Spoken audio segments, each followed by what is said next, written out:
That same night, Wubin couldn't sleep. He lay awake on his bed, his mind in turmoil, as the image of Kim lying on the floor with stab wounds replayed over and over again in his head. No matter how hard he tried to shake it off, the horrifying memory clung to him like a shadow. He thought about how undeserving she was of such a cruel fate, how she had finally begun to change, to grow into a better version of herself. She had started to let go of the pain and darkness that once consumed her. She was on the path to healing, and for once, she seemed genuinely happy. Silently, he prayed that she was okay, that somehow she had pulled through.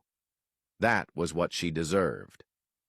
He reached for his phone, unlocked it, and searched for any updates. But there was nothing. No news, no reports, no confirmation. The uncertainty tormented him. He couldn't rest without knowing the truth. He had been the last person to see her, to talk to her before it all happened. Their conversation had been light, hopeful even. For the first time, he had seen her laughing and smiling genuinely, as though the weight she carried had finally lifted. As the weight of his thoughts grew unbearable, curiosity and anxiety gnawed at him until he decided to call Kim's father. The phone rang for what felt like an eternity before it was finally answered. The voice on the other end was low, barely audible. Wubin, still holding on to hope, asked softly if Kim was okay and if she was recovering. There was a long silence, the kind that made his heart race. Before he could ask again, Kim's father broke the silence. His voice trembled as he delivered the devastating news: Kim was gone. Wubin shot to his feet, frozen in disbelief. It felt as though something had been violently ripped from his chest. That was not the answer he had prepared himself for.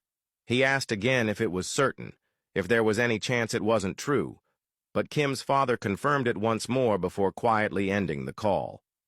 Wubin stood there, rooted to the spot, unable to move. A deep sense of guilt wrapped itself around him like chains. He should have saved her. He had failed her.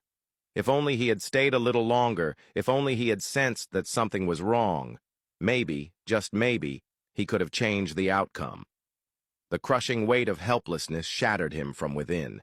He moved slowly, almost mechanically, out of his room and into the kitchen. Without thinking, he grabbed a bottle of whiskey and walked out into the garden. The air was cold and still, echoing the emptiness he felt inside. He sat down, alone beneath the night sky, and began to drink.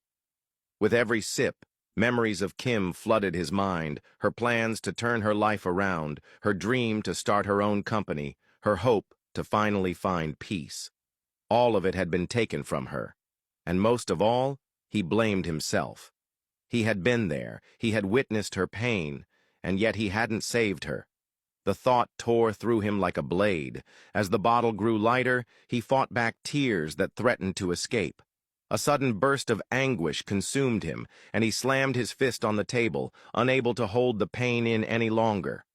That was when Dr. Anna walked out, her steps slow and steady. She approached him without a word and sat beside him, gently taking the bottle from his hand. Her eyes never left his face.